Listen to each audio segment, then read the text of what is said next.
Maybe you know. Science meets the questions you never thought to ask.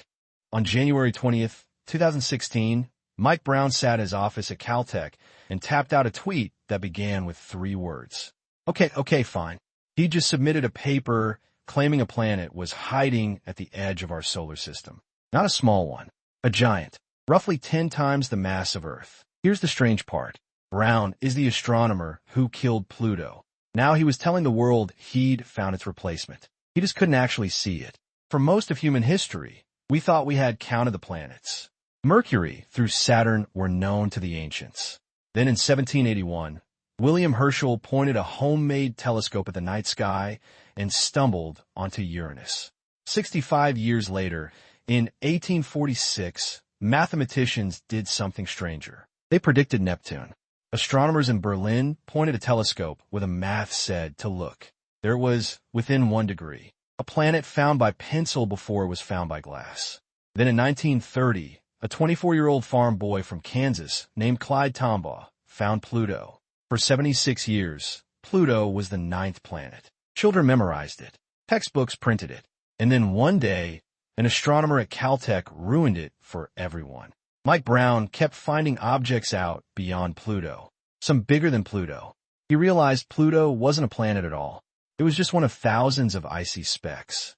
In 2006, the International Astronomical Union demoted it. The solar system shrank to 8 planets. Brown later wrote a book about it. The title was How I Killed Pluto. He thought the story was over. He was wrong. Out past Pluto, the ice was hiding something far bigger. In March 2014, 2 astronomers named Chad Trujillo and Scott Shepard published a paper that should have ended their careers or made them famous. They had found a frozen world they nicknamed Biden, orbiting 12 billion kilometers from the sun. While studying its path, they noticed something they couldn't explain. Biden's orbit lined up almost perfectly with another distant object discovered 11 years earlier, a world named Sedna. And not just those 2. Trujillo and Shepard pulled up every extreme object cataloged past Neptune. 12 of them. They all leaned the same direction. Imagine a parking lot at midnight where every single car has stopped at exactly the same angle, pointed at exactly the same spot. That's what their orbits looked like. The 2 astronomers wrote a careful sentence into their paper, buried halfway through. A massive, distant planet, they suggested, could be hurting these objects. Mike Brown read the paper and laughed. He thought they were chasing ghosts. Then he and his colleague Konstantin Batygin sat down to disprove it. They spent 18 months running simulations meant to make the idea collapse. Instead, the math did the opposite. It got stronger every time. To understand what Brown and Batygin saw, picture the solar system as a flat dinner plate. The 8 known planets travel around the sun in roughly the same plane, like marbles rolling along the rim. But the objects that puzzle Trujillo and Shepard don't behave like marbles. They swing wildly above and below the plate, and their long orbits all point one direction, like the petals of a frozen flower. Random gravity should scatter them. Something is grooming them. Brown and Batygin ran the numbers. The simplest explanation was a hidden planet, far larger than Earth, on a tilted orbit of its own.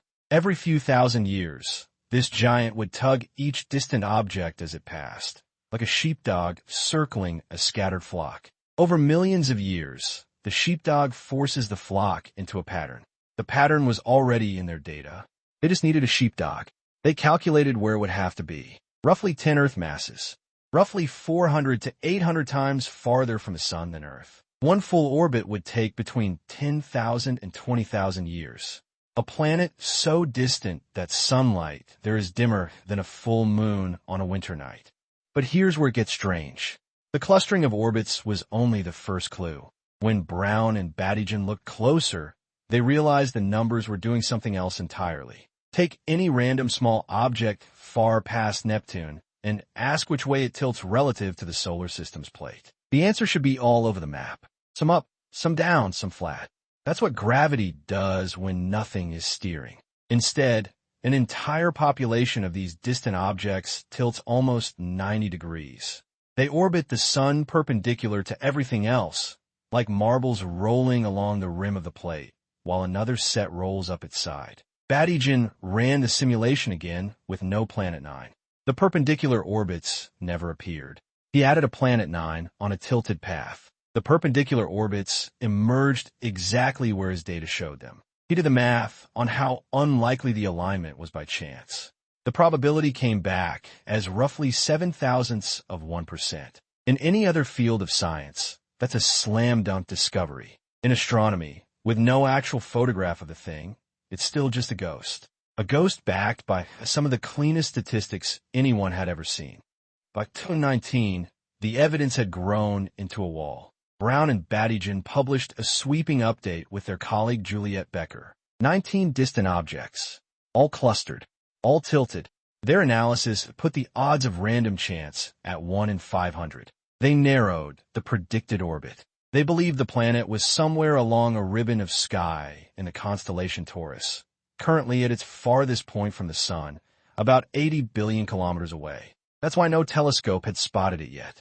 At that distance, the planet reflects almost no sunlight. From Earth, it would shine at magnitude 23, fainter than a single candle seen from the moon.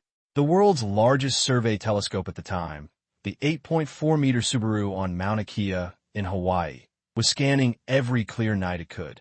The team had narrowed the search area, but it still covered a stretch of sky larger than the constellation Orion. Searching it inch by inch with a telescope is like searching a football stadium with a flashlight, knowing the thing you want is somewhere in the seats. They were hunting a planet they had described in mathematical detail, knowing exactly how big, how heavy, and how far. They just couldn't find the seat. And then in 2019, two physicists from Durham University proposed something that bent the story sideways. What if Planet 9 isn't a planet?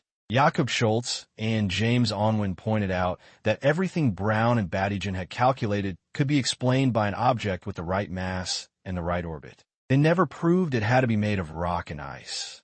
Their alternative was a primordial black hole, a relic from the first second after the Big Bang, captured by our young sun billions of years ago. A black hole with 5 Earth masses would be roughly the size of a grapefruit. You could hold it in your hand if you didn't mind being instantly destroyed. It would be invisible by definition, swallowing any light that touched it. The only way to find a grapefruit-sized black hole at the edge of the solar system is to watch for tiny flares as it devours stray hydrogen drifting past. The Vera Rubin Observatory, sitting on a mountain in Chile, was already being built to spot exactly that kind of flicker. It hadn't opened yet, but when it did, it would change the search overnight. In 2025, the Vera Rubin Observatory began full operations. Its main camera contains 3.2 billion pixels, the largest digital camera ever built for astronomy. Every 3 nights, it photographs the entire southern sky. Every photograph captures objects 10 times fainter than what the previous generation of telescopes could see. By the end of 2026, Rubin will have looked at every patch of sky that could possibly hide Planet 9 dozens of times.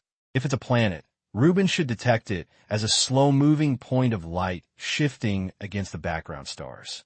If it's a primordial black hole, Rubin should detect the flares.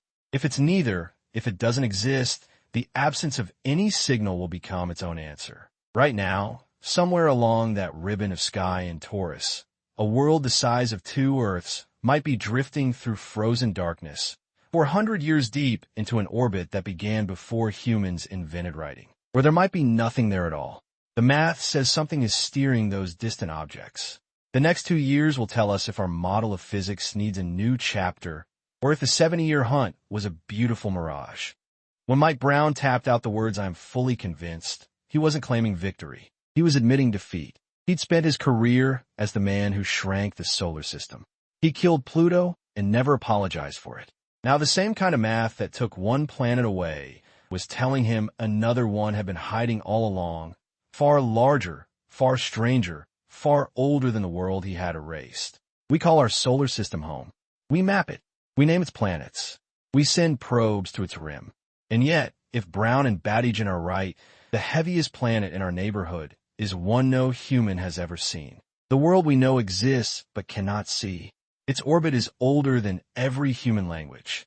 And it is, right now, traveling silently through the dark in a direction the math has already pointed waiting for us to look the right way. If you want to know what's hiding even further out, where Planet 9 might have come from in the first place, the next video tells the story of the Oort cloud, the shell of 1 trillion frozen worlds wrapping our entire solar system. Some of them have been falling toward our sun for 4 million years and are only arriving now. Subscribe so you don't miss it. The hunt for what we cannot see has only just started. Thanks for watching. If this sparked a question, drop it in the comments. It might be your next video. We'll see you next time.